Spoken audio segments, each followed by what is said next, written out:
Assalamualaikum dan salam sejahtera bersama saya Salasa Safian. Ini Ringkas TVS.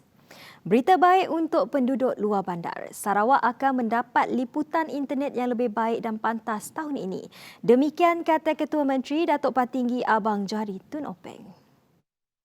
Kata Abang Johari pihaknya mempunyai cara baharu untuk meningkatkan liputan ini. Menurutnya, berita baik itu akan diumumkan dalam masa terdekat. Kerajaan kini sedang memikirkan cara untuk melaksanakan serta meningkatkan liputan internet di luar bandar. Ini kerana internet amat penting pada zaman sekarang, terutamanya untuk keperluan peringkat sekolah di luar bandar serta masyarakat. Dalam wawancara khas bersama akhbar tempatan, Abang Johari berkata kaedah baharu tersebut akan memberi kemudahan kepada kawasan luar bandar yang telah dikenal pasti akan mendapat jaringan internet atau jalur lebar tanpa wayar.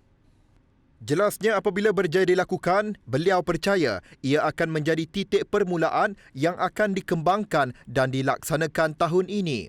Sebelum ini, Abang Johari memberi bayangan mengenai inisiatif mengenai rancangan kerajaan Sarawak untuk meningkatkan capaian liputan internet di luar bandar pada Februari depan.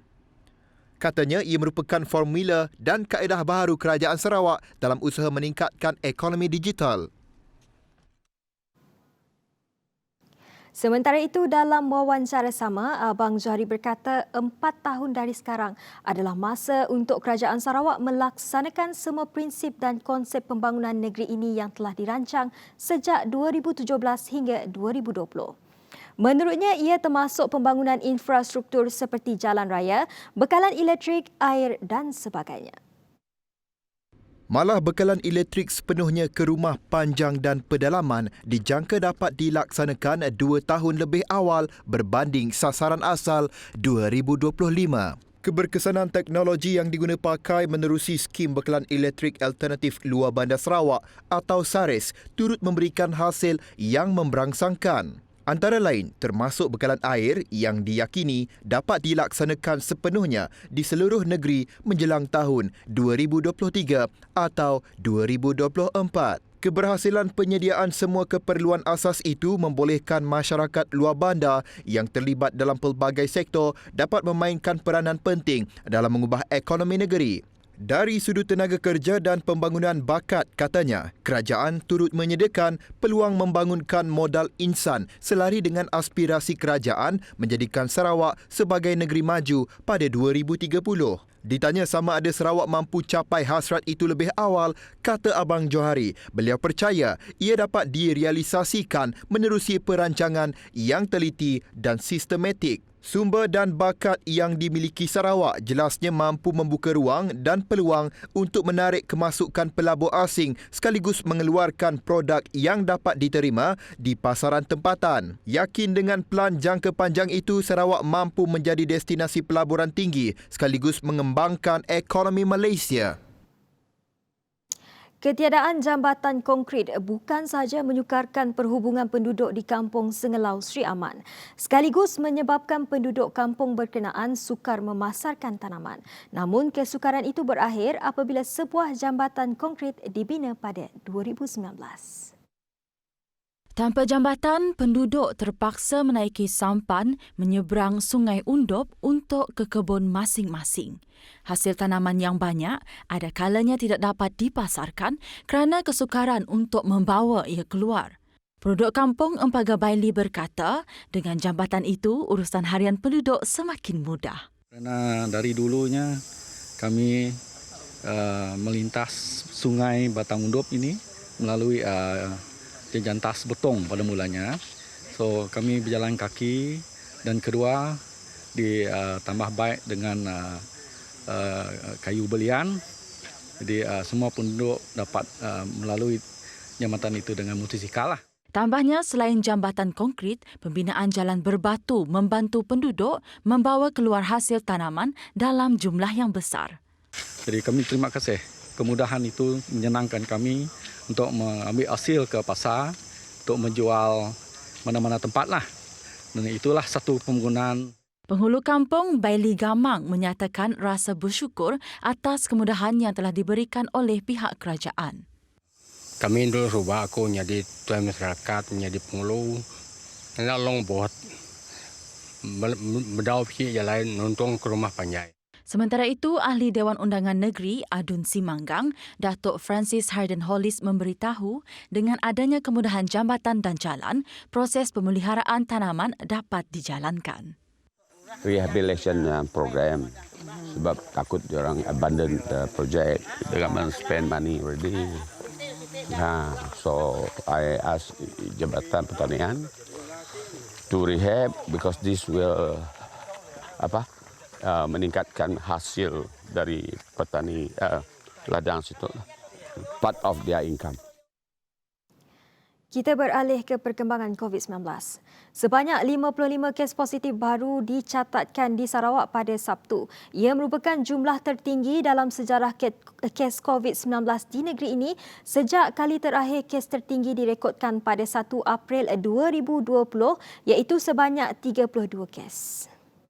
Jawatan Kuasa Pengurusan Bencana Negeri Sarawak dalam kenyataannya berkata daripada jumlah tersebut, 37 kes dari daerah Sibu, 15 kes dari daerah Kuching, 2 kes dari daerah Miri dan Bintulu mencatatkan 1 kes. Dengan pertambahan tersebut, ia menjadikan jumlah keseluruhan kes positif COVID-19 di Sarawak meningkat kepada 1,251 kes. Dalam pada itu, Jabatan Kesihatan Negeri Sarawak mengisytiharkan satu kluster baru iaitu kluster Pasai Sibu yang setakat ini melibatkan daerah Sibu dan daerah Muka. Indeks kes kepada kluster ini ialah kes ke-1175 yang telah didapati positif pada 7 Januari 2021 melalui saringan individu yang baru balik dari Semenanjung Malaysia. Setakat jam 12.30 hari 8 Januari 2021, sejumlah 73 individu telah disaring. Daripada jumlah itu, 38 kes dikesan positif termasuk kes indeks 8 individu negatif dan 27 individu masih menunggu keputusan makmal. Susulan pengesanan 37 kes positif COVID-19 di Rumah Langi Pasai Siong Sibu, 8 rumah panjang dikenakan sekatan pergerakan selama 14 hari bermula jam 11.30 malam pada Jumaat. Antaranya Rumah Jelian Nayor, Rumah Ringgit Uncu, Rumah Langi Ambau, Rumah Pemaja, Rumah Nyanggai Alok, Rumah Jeram Empin, Rumah Kelly Cundau dan Rumah Nyambong Ajun. Menurut Pengerusi Jawatan Kuasa Pengurusan Bencana Bahagian Sibu, Charles Seo, ia susulan satu kes positif dikesan melalui hasil saringan kes seorang perempuan yang balik dari Johor iaitu kes ke-1175 pada 29 Disember lalu.